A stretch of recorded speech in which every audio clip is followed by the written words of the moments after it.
Hello, everybody. This is Ayat Abdulaziz, Women, Peace and Security Specialist. Welcome to our Horus Apollo Summer Program. We are very happy to have you with us today. Today's session actually will reflect on the topic Women, Peace and Security Agenda in the Arab region. Actually, we had an Arabic version of this presentation on our website if you want to check it. And soon we will be delivering, or soon we will upload the English version of the presentation on our website. You can check the website and get both of them. So as I said, today's topic will be women, peace and security in the Arab region. And we can say that this topic nowadays is gaining more and more attention and is gaining more and more focus from researchers due to the fact that women cannot be neglected or excluded from peace and security arrangements in any part of the world. So our main objectives for this session would be increasing or raising the awareness of international instruments related to women, peace and security agenda and arrangements, especially in the Middle East.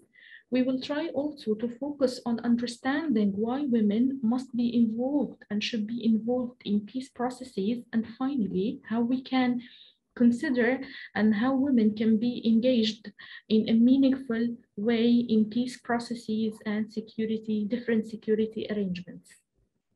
And this basically the main objectives that we have for this session for today. First of all, we're gonna speak about the main topics, the main subtopics of this presentation, and they are as follows. The first part will be about women engagement in peace and security operations and arrangements. So we're going to speak about the involvement of women, why women must be involved in these operations. And we're going to speak more about some facts and figures and statistics about the representation of women and the presence of women in peace and security arrangements, different peace and security arrangements. Then we will come to United Nations Security Council Resolution 1325, which is considered the umbrella or the main pillar and cornerstone of the Women, Peace and Security Agenda of all. And of course, we will tackle the associated resolutions to this main resolution.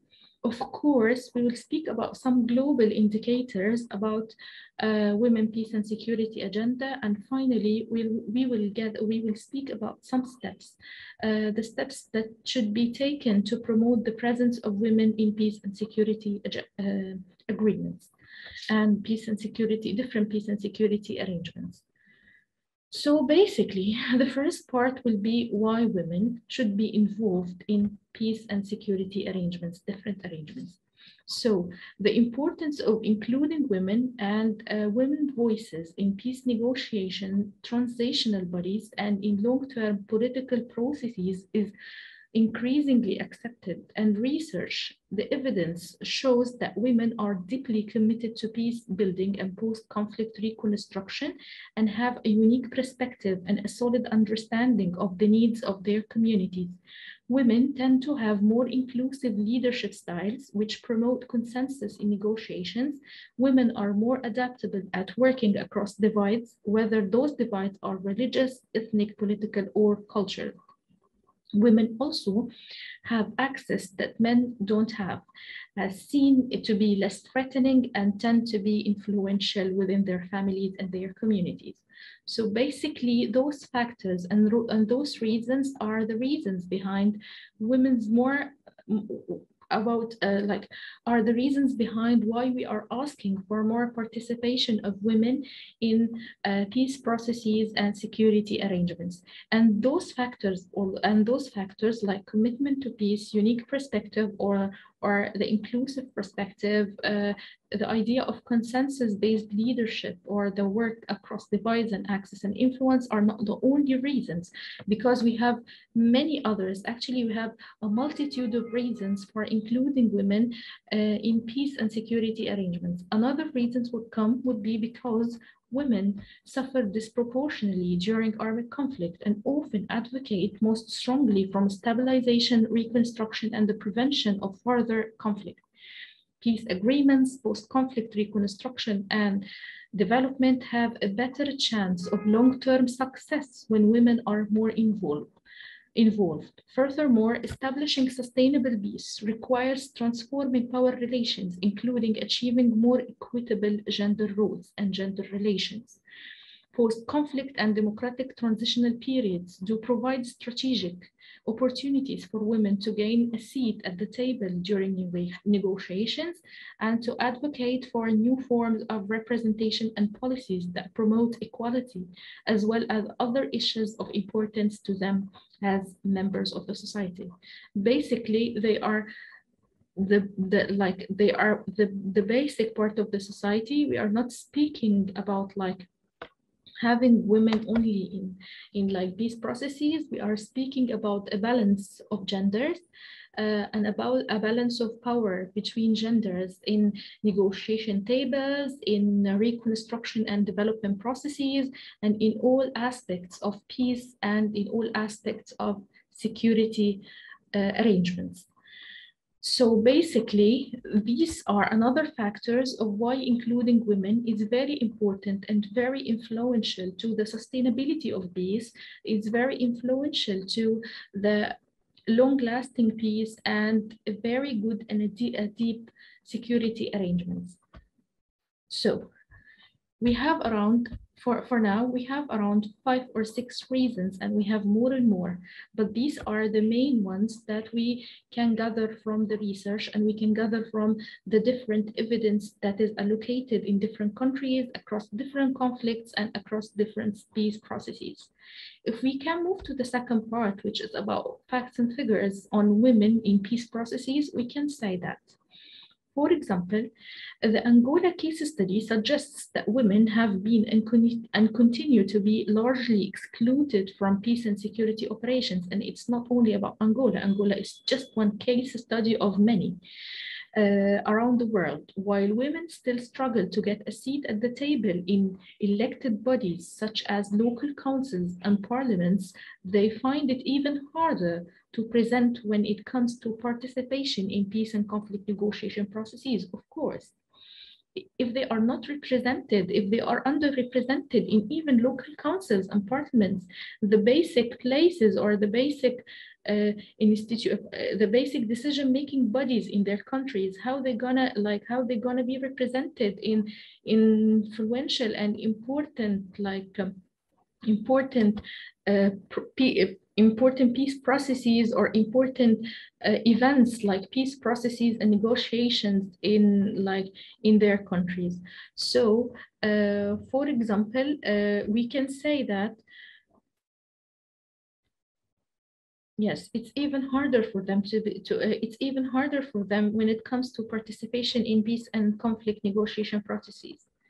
And of course, we can say that women's participation in peace negotiations remains ad hoc, not systematic. So, for example, in 24 major peace processes in the last few years, we can see that women made up 80% only of negotiators, 3% of mediators, and 2.5% of signatories, and no women have been appointed chief or deep peace mediator in UN-sponsored peace talks.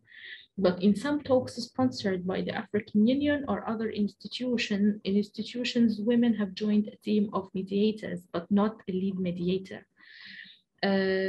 We have this, and we have these numbers, we have these facts and figures, and they say a lot. They say that we have very marginal representation of women in different peace processes. We cannot speak about 88% or 3% or 2.5%. It's very sad to have these percentages now in this century, after like 21 years of the resolution of 1320 Security Council Resolution 1325. I understand that we have some kind of progress over the past few years. Actually, we have good progress in this in this field, in this area, but still this progress remains very slow and very very incremental. In regard to sexual violence, facts and figures say that sexual violence in conflict perpetuates insecurity in the wake of war. It holds entire communities hostages and has an economic, social, cultural, and intergenerational impact. The numbers are absolutely horrifying and sad. So, for example, in the Rwandan genocide, we can speak about from 250 to 500 rape cases. And in Bosnian War, we have from 20,000 to 50,000 rape cases. And in Sierra Leone, it was reported around from 50,000 to 64,000 sexually attacked women. And in the DRC, we have more than 200,000 rape cases of raped women. And those actually evident, and those facts and figures are very horrifying. They are very sad, and they reflect the bad situation and the ill situation of women in violence, in armed conflict, and in armed conflict.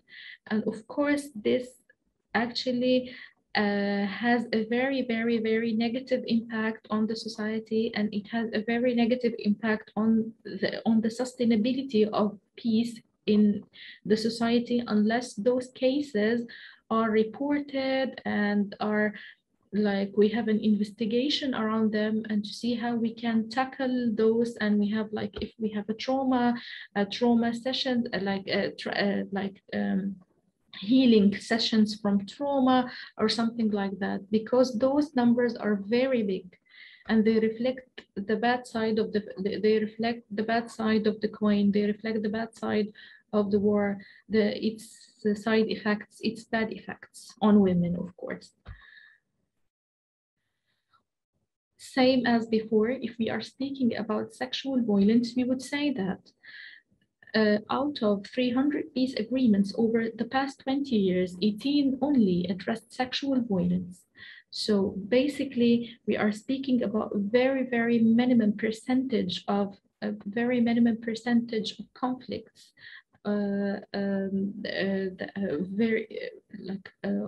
A small percentage, sorry, for a very minimal and a very small percentage of conflict resolution or conflict resolution, peace agreements and peace agreements that address violence. For example, in 2007, UN Secretary General, UN Secretary General Ban Ki-moon emphasized that in no other area is our collective failure to ensure effective protection for civilians more apparent than in terms of the masses of women and girls, but also boys and men whose lives are destroyed each year by sexual violence perpetrated in conflict. We should note here that when we are speaking about sexual violence, it's basically it's perpetrated against men and boys as well. They are not excluded because they are men, but the main influence or the main impact will be around women.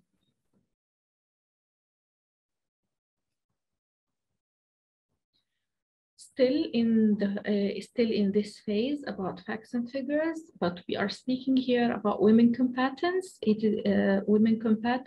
is important to note that women are increasingly found in the category of combatants, either by choice or through force. While women have a relatively long history of serving in official uniformed armies in their countries, they were until recently confined to non-combat roles, such as nurses, clerks, or other supporting positions. Perceptions about appropriate roles for women are changing now and are increasing, and there is an increasing number of countries that allowed women to be in frontline combat roles or as fighters. For examples, from the countries that allowed women to be in the frontline combat positions: Australia, Canada, Denmark, Israel, North Korea, Poland, and the United States, of course. Women are also seen or in or women are also seen in what we can call irregular armies. So for example, the rebel forces or rebel groups or terrorist groups nowadays, and we can see Boko Haram, for example, and the prides and the the suicide bombers, the girls suicide bombers, for example, operating within any country. Women now have fought or are fighting alongside men in civil wars in countries such as Colombia, the Democratic Republic of Congo, Liberia, Sierra Leone, of course, and even some women in Liberia were forced to join, but others took up arms after being raped by government soldiers, feeling that fighting was the only way to protect themselves from future harms. So we have different reasons actually for women to join rebel groups, terrorist groups, but still, finally, at the end of the day, we can see women in frontline combating roles, and this thing was not of the past, is not from the past, it's from future and from the present that we can see.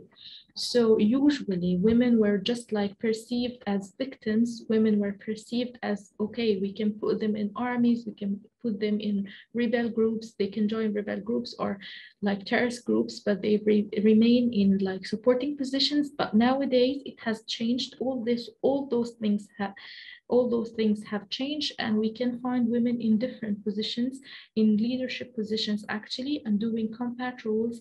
They are fighting the same as men. Also, the media attention has been devoted to the plight of child soldiers, but only recently has it been estimated that 40% of them were girls. The assumption that girls and women are always victims of war has meant that they are often ignored or underserved in peace processes. So, for example, DDRD processes, as we can see in Liberia or in Sierra Leone, for example, processes are often ill-equipped to deal with women and girls who are often the hardest to reintegrate into their communities. Of course, it's not easy for women to be reintegrated, and most DDR processes and most security sector reform is focusing on men, is focusing on the priorities and needs and voices of men rather than women, although women are the same, if not more, impacted by violence. It's impacted in a negative way by violence and what happens from violence and civil wars and conflicts.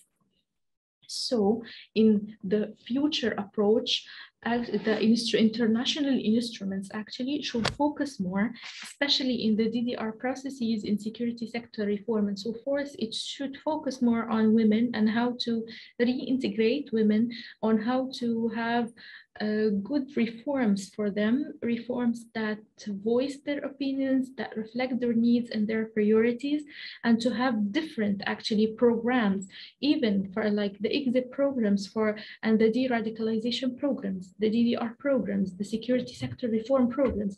They should have this kind of gender dimension or gender sensitivity analysis, gender sensitivity analysis, and they have to think about women the same as they think about men. They have to have their own programs. They have to have the programs that is very matching with their priorities and needs and what they want, what they actually want.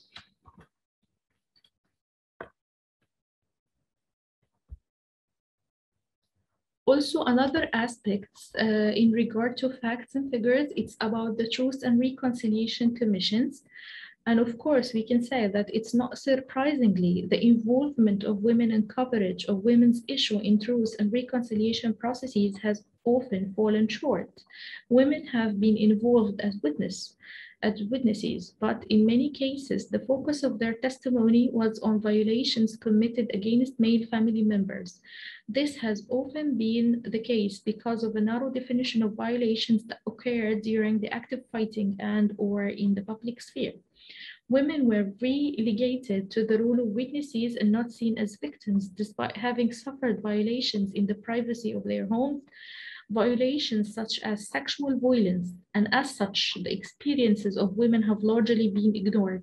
This is in part because many Truth and Reconciliation Commissions have taken gender-neutral approaches that ultimately discriminate against women. Of course, they are not gender sensitive. They don't focus about the needs of women, their priorities, what they want, their insights and their vision.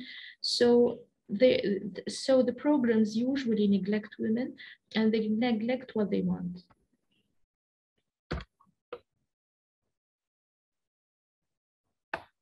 And we can say that it's okay. Of course, this is a general thing for the Truth and Reconciliation Commissions. But for example, we have different or some success stories in some countries or in some certain cases that reflected a good point where Truth and Reconciliation Commissions took into their took into their consideration the women, women's needs, women's priorities, and women's vision and insights about how to solve the conflict, and how to make the peace more sustained.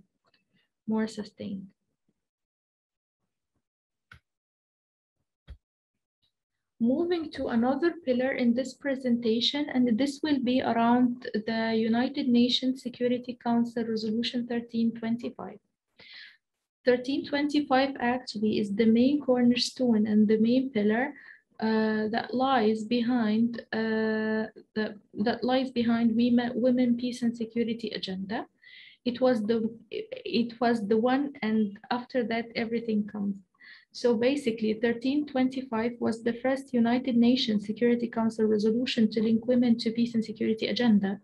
It was adopted on October 2000, and actually it recognized that women are disproportionately affected by conflict.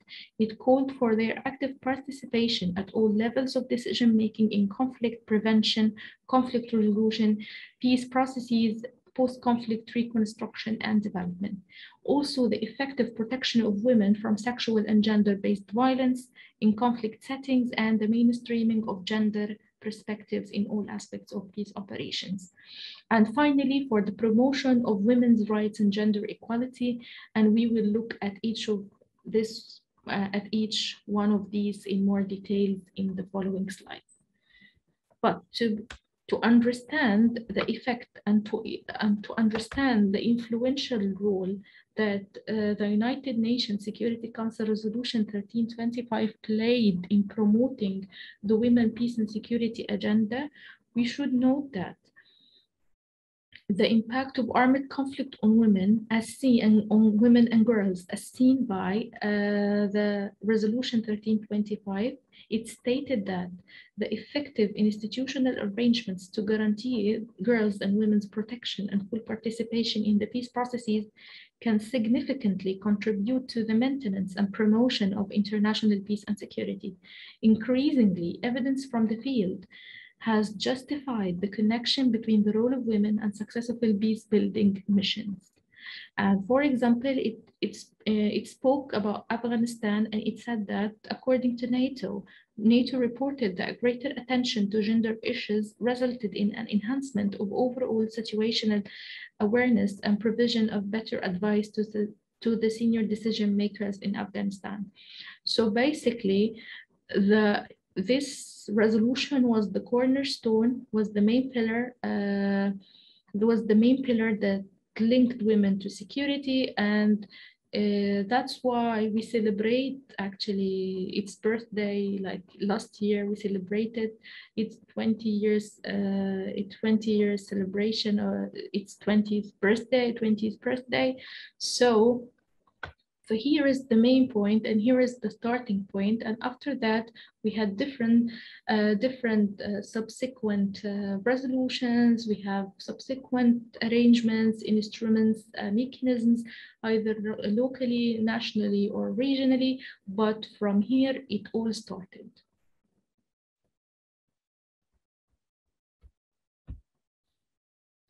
As we can see, the 1325 resolution called for the participation of women at all levels of decision making, and this included in national, regional, and international institutions, of course, in the different mechanisms for the prevention, management, and resolution of conflict, in peace negotiations, in peace operations as soldiers, police, and civilians, of course, as special representatives of the United Nations Secretary General.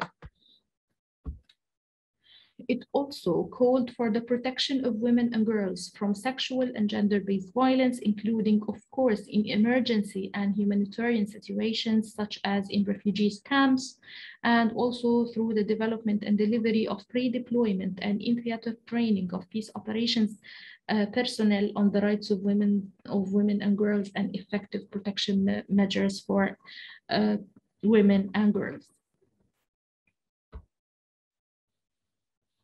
Also, the United Nations Security Council Resolution 1325 called for the prevention of violence against women through the promotion of women's rights, accountability, and law enforcement, including by prosecuting those responsible for war crimes, genocide, crimes against humanity, and other violations of international law.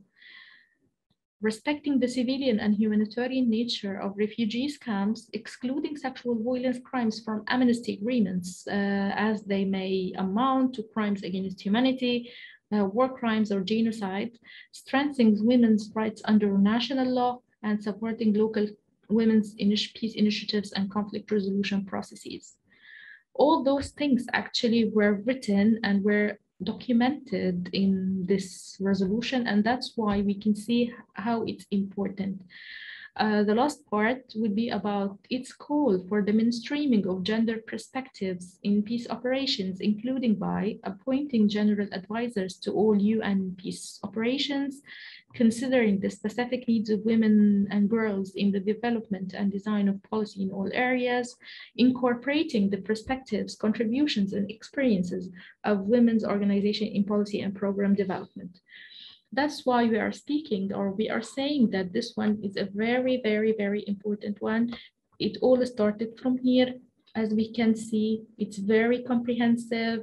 It has this kind of inclusiveness. And of course, it will be followed by subsequent resolutions that tackle different aspects, the same related to women, peace, and security agenda, but from a different perspective.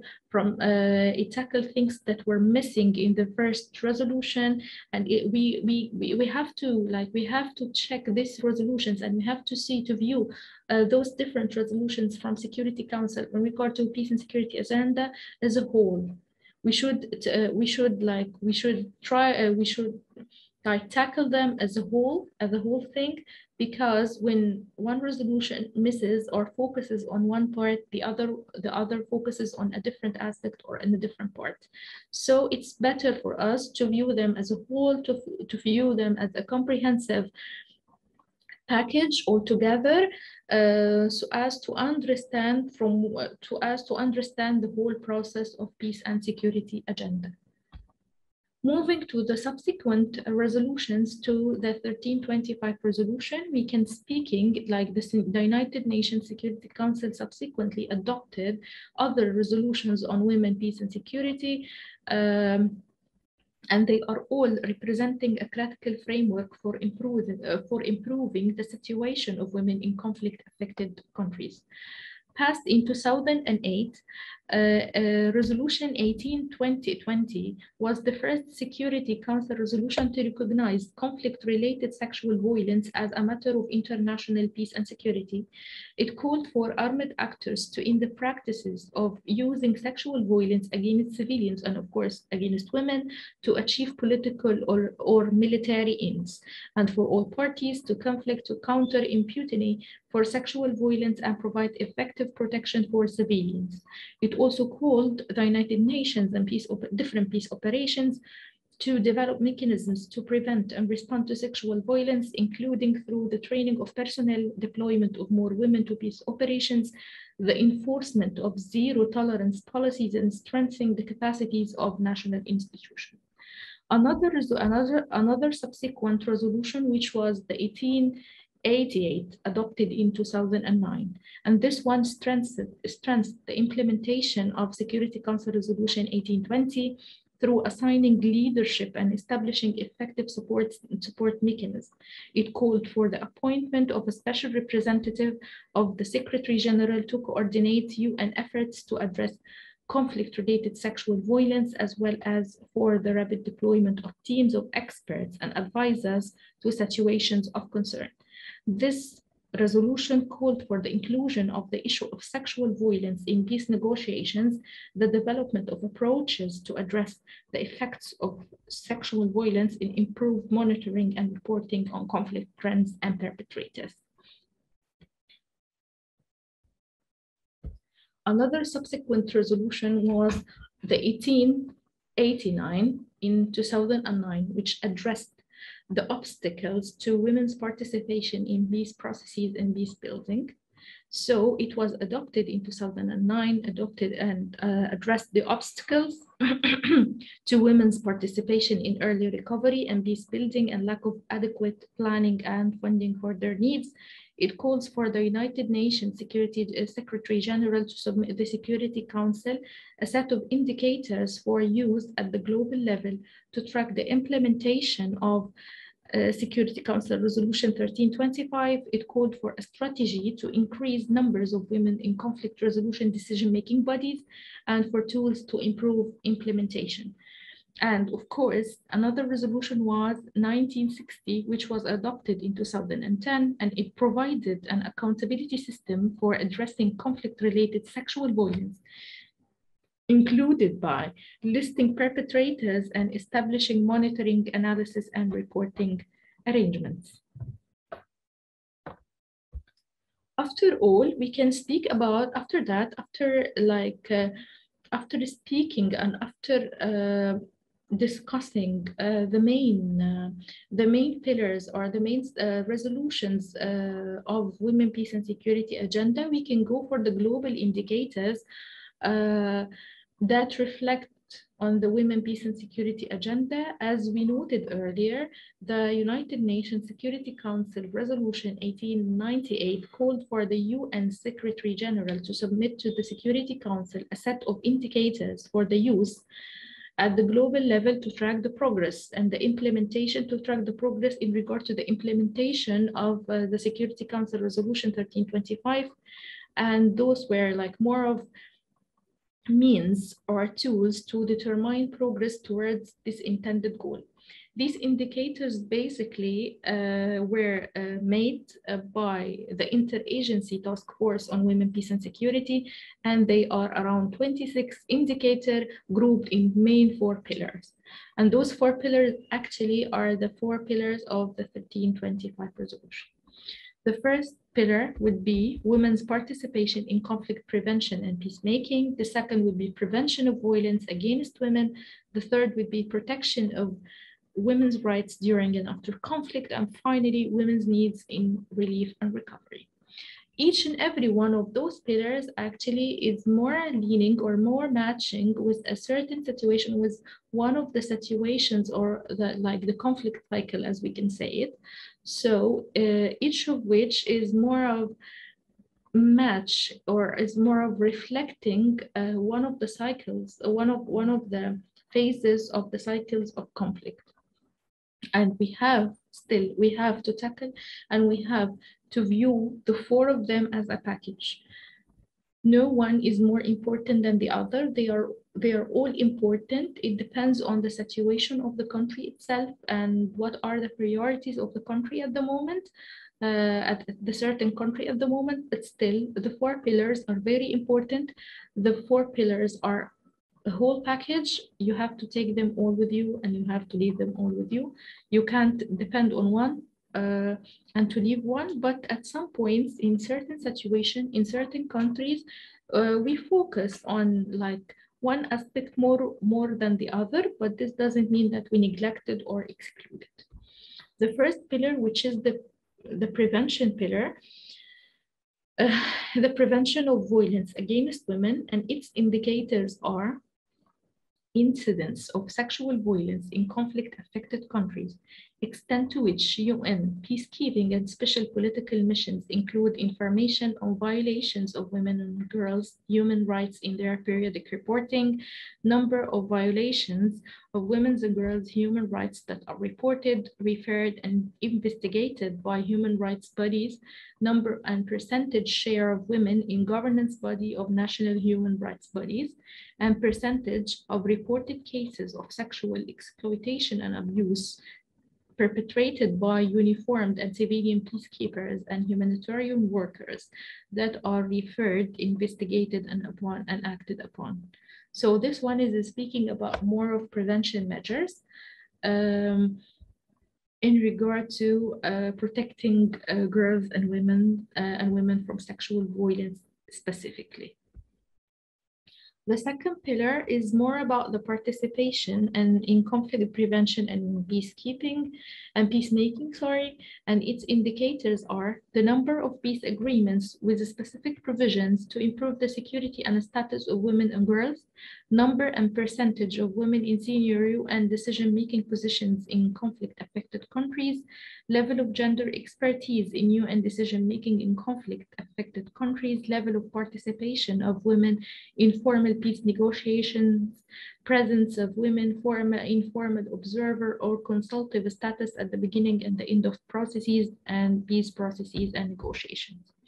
So this pillar is all about participation, the meaningful participation of women. We are not speaking about cliche participation like bringing one or two women and putting them on the tables of negotiations or in mediation teams, or example. No, we are speaking about the meaningful participation of women, the meaningful participation of women in peace processes.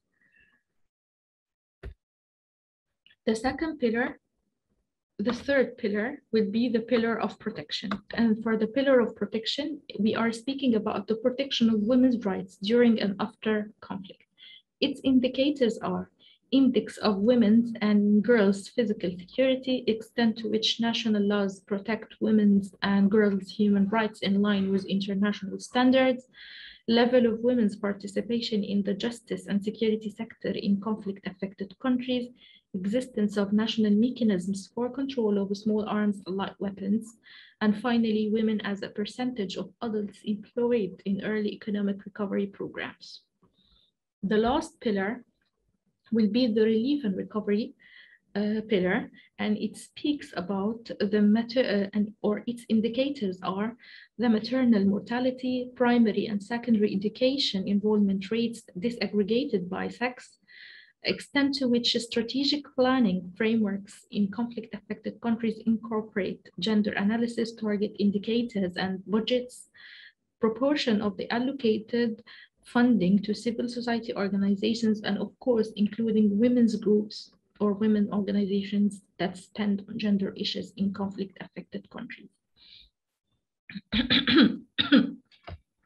These actually are the main pillars of the 1325 Security Council resolution. And of course, it comes in the different, its effect or its reflections comes in the subsequent resolutions as well. And now we're going to speak about the opportunities for engagement or the opportunities of intervention to promote and foster women's peace and security agenda and promoting the meaningful participation of women in peace and security different arrangements. We have different steps, we have different mechanisms. As such, national action plans, shadow reports, awareness building, consultations, workshops, and training of women negotiators. So, as we said,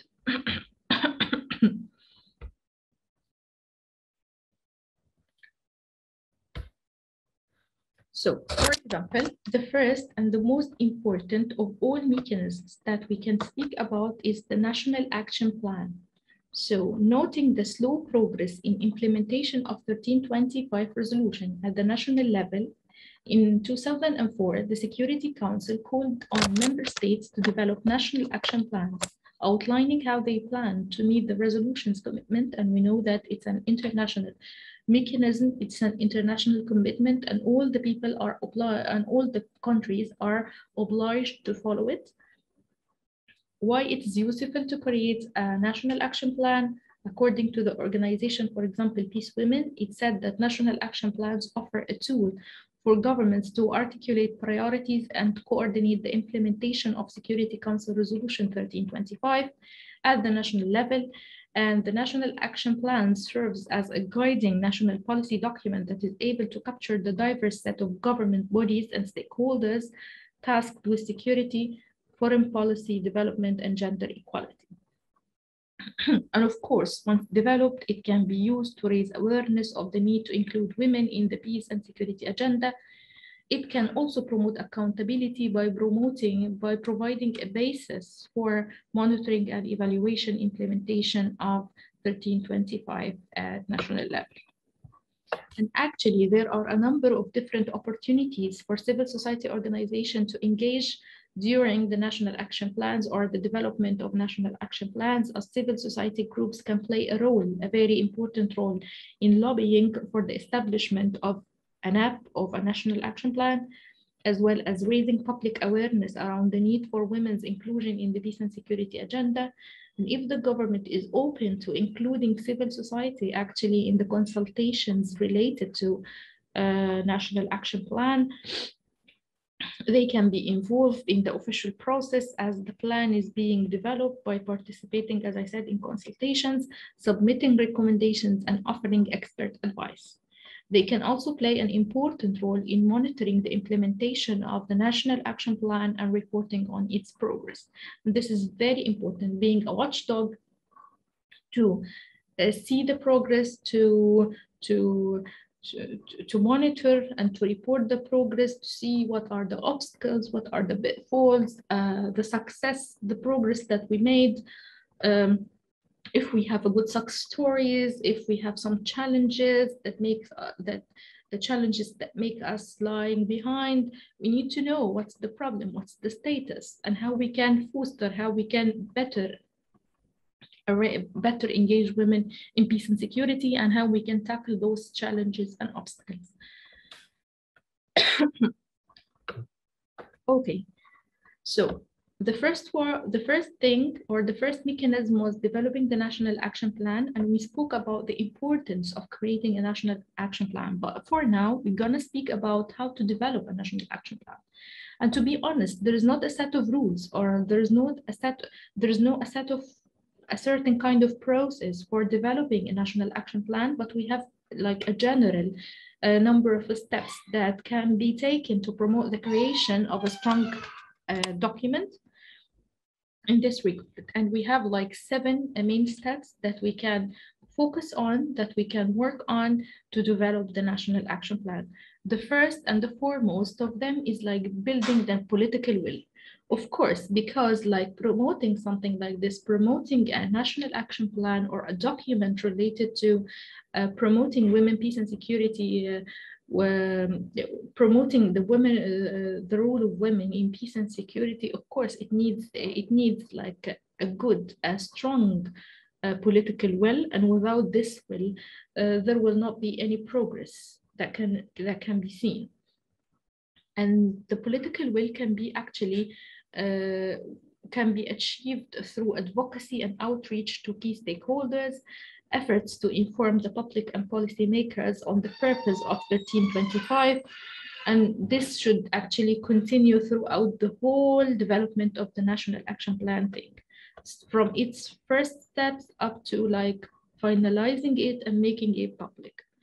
And the second thing, or the second step, is like getting organized and considering who will be involved, the main or the common stakeholders, and who to be involved in the formation of this National Action Plan, like the key ministries like Foreign Affairs, Defense, Executive Branch, UN bodies, UN Women, peacekeeping operations, civil society organizations, such as women groups. Also, it's important here to create a detailed work plan for the development phase, outlining what resources will be made and will be needed, and who will provide those resources, who will take care of them and what needs to be done, who will do it and why and when. So the planning phase, getting organized, or what we can say about it as a planning phase, is very crucial, is very important for the development of national action plan. And if we have a good planning phase, for sure we will have a good document. It will reflect on the document. The document will be very strong because we know the strength points, the weaknesses, how to tackle the challenges, how to work as a whole, how to work as a team, to have consultations, to have all the stakeholders, some kinds of inclusiveness, all of that. After that, we should, like, moving on, conducting an assessment to see where exactly the 1325 implementation process stands so that we can measure the progress against it. And this can help us to highlight the strengths and weaknesses and what should be done later on. After that, we will hold, of course, the consultations, as we said before, after like trying to reach out for all relevant stakeholders, including civil society organizations, government ministries, and military and security personnel. Of course, we will not forget to include men and women who are affected by conflict, even as witnesses, even as in hearing sessions, or as an example. And then after that, we will move to drafting the action plan itself. And of course, once we conducted the necessary background research, the consultations and everything, we need to prepare the draft for the document. And after that, we will get the inputs of the experts or the stakeholders, the different stakeholders on this draft. We need to take the time and resources needed to vet the draft with relevant stakeholders and to see whether it reflects their understanding of the current implementation challenges. Does it set out objectives very clearly, whether it's realistic or not? All those things, we should gain more insights about the inputs and getting inputs for this draft to polish it and to make it more clear and strong and reflective.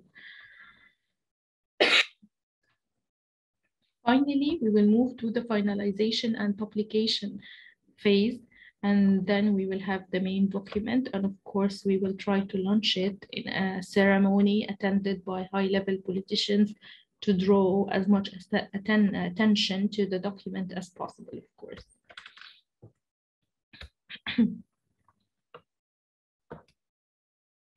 In regard to the NAP contents or the National Action Plan contents, we don't have actually a concrete set of contents for the National Action Plan because it varies from country to country.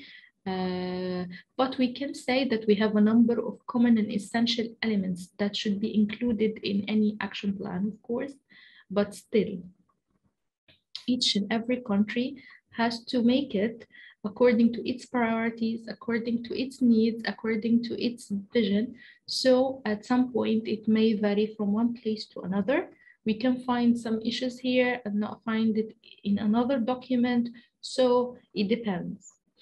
But if we can say the essential elements that any national action plan should include would be, of course, the introduction, which comes with some background information on the 1325 Security Council resolution and the process that was used to develop the national action plan and its rationale for the development, how it's going to be implemented, and this is very important. After that, we will speak about the long-term and short-term objectives. What do we seek to achieve from this national action plan? What are the objectives? How we are arranging our objectives and the pillars around the 4 pillars that we spoke about earlier: the prevention, protection, participation, relief, and recovery. As I said before, it varies from one country to another, and sometimes, for example, you can see a country that focuses on the prevention pillar more than like the protection pillar and vice versa. It all depends on the situation of the country and how it sees or its vision towards women, peace and security agenda. Of course, the NAP should include specific initiatives and the actions that should be taken to reach out the objectives and who will be responsible for taking them and implementing them. Also the time frame for this action plan and monitoring and evaluation of this action plan. So, for example, how each objective should be associated with a certain set of indicators that help us to manage the progress, to measure the progress, who will be collecting data about it, how the data will be collected, when, how often, who will be like reporting, who will be checking this. All those like monitoring and evaluation steps or the monitoring and evaluation cycle should be present very clearly in the National Action Plan. And finally, we have the budget issue. So who will be funding this action plan and how much money will be given or allocated for the implementation of this action plan. We have different action plans actually across the world. We have action plans in Australia, we have action plans in the Netherlands, we have in Norway, we have in Rwanda, Senegal, Portugal, Sierra Leone, of course, Liberia, we have the United Kingdom and United States. In terms of the Arab region, we have some countries actually who develop their own national plans, Arab countries who develop their own national plans. United Arab Emirates for now is like working on its national action plan. Egypt as well is working on its national action plan nowadays, but some countries managed to develop their own national plans before, such as Iraq. So we have progress, but it's a slow one and an incremental one. It's not very, very quick, but still we have the progress, and this is like, it's better than never.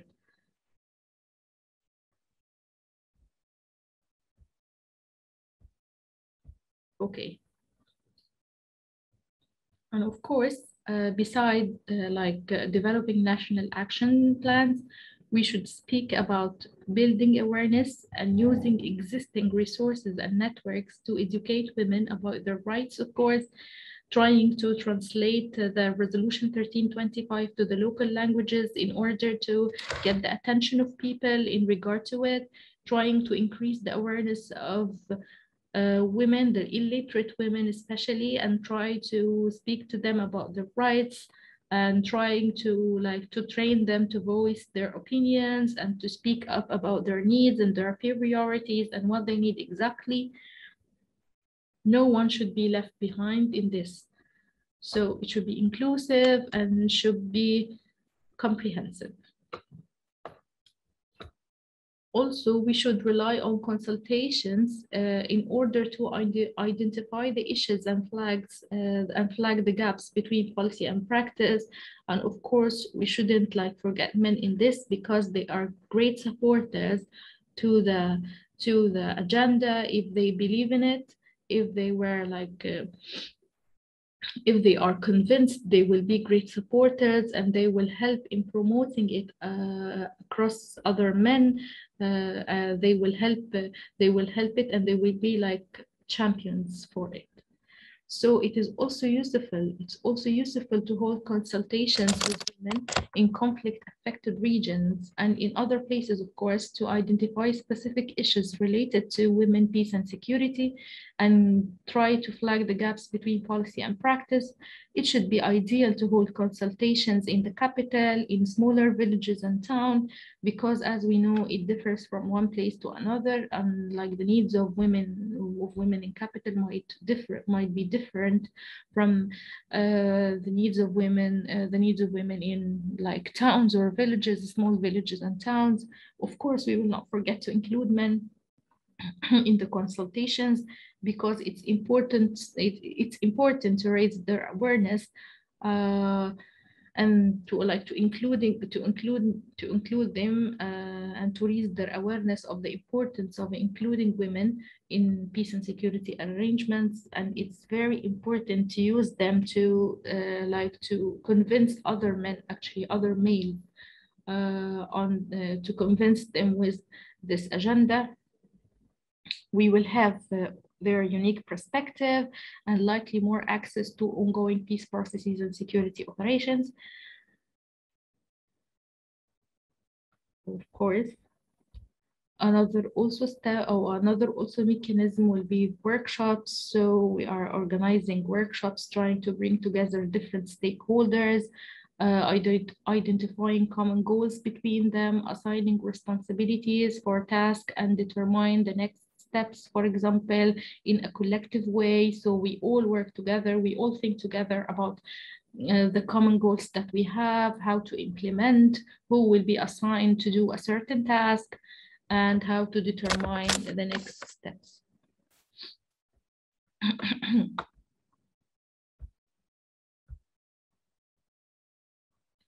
Also, we have this training negotiators. So as we said, because of their historical exclusion from peace processes, there are very few women who have experience as negotiators. Too often, organizers use this as an excuse. And we would say like, okay, we do have to, we'd love to have women, but we don't have qualified women. And this is very, very bad. And this is not good for the whole idea of including women in negotiations and peace processes.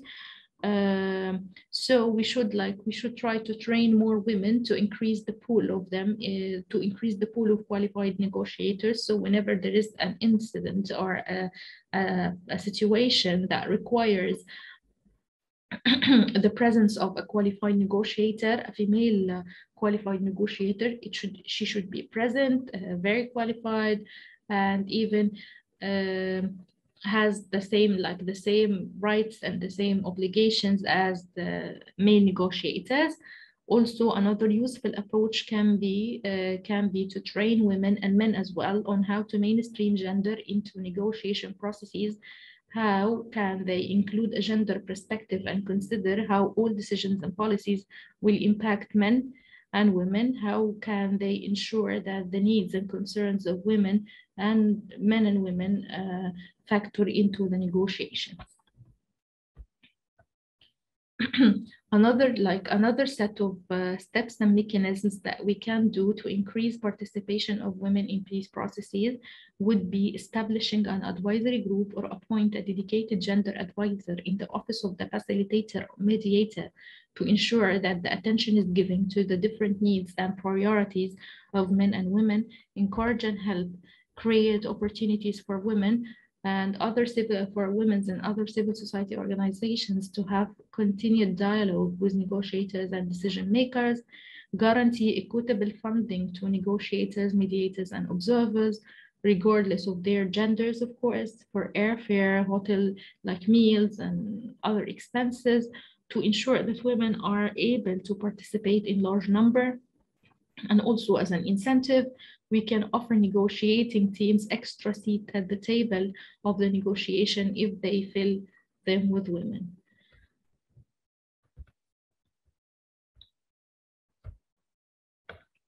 Also, another mechanism and steps to increase women's participation in government would be through demanding women's inclusion in transitional institutions, especially in constitution drafting bodies, supporting constitutional provisions such as parliamentary and executive branches quotas that guarantee women's participation in all branches and at all levels of government, establish election mechanisms that advance women representation and support electoral systems that require voters to select male and female candidates.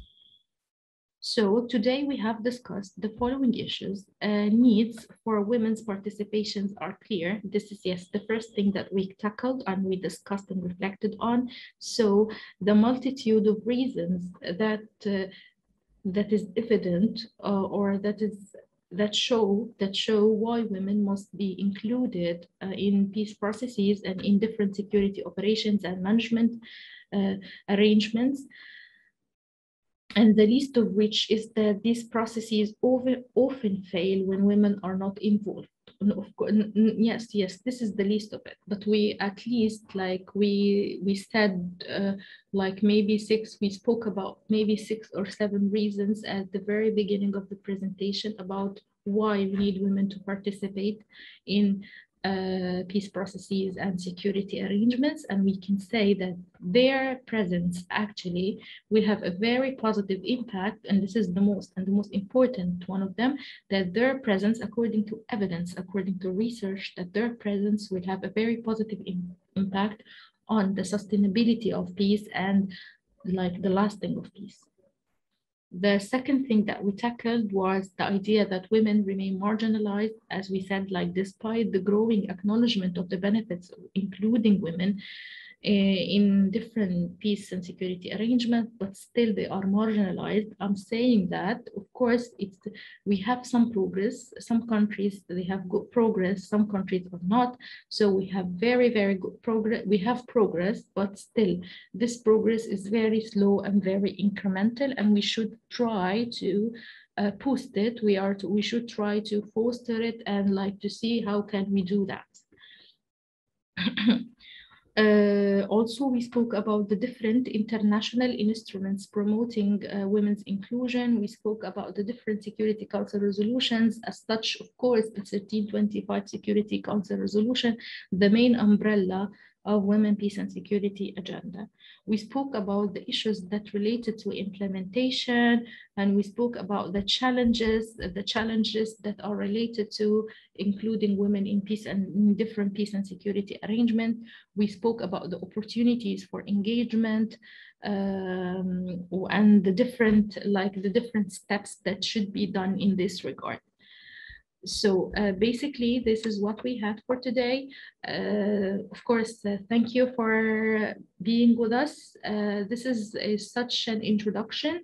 Of course, you can find more and more of our articles and our reports and briefs on women, peace and security agenda on our website.